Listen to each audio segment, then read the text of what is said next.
Hey guys, what's up? In this video, I'm gonna show you how to change language on Realme Note 50. So all you guys have to do just go to settings and then scroll it down. As you see, we have option of system here. Click on system and then on very first language and input here. So just tap it and again select languages.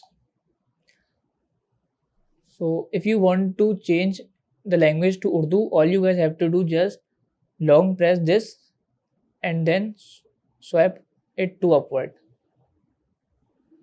So the language is now changed. And if you want to change it again to English, all you guys have to do just long press this and then swipe it upward. So languages again comes to English. So this is how we can change language, and also we can add languages from here. So that's it about the video. If this video helped you guys, kindly like the video and follow us for more tips and tricks. See you guys in next video. Take care.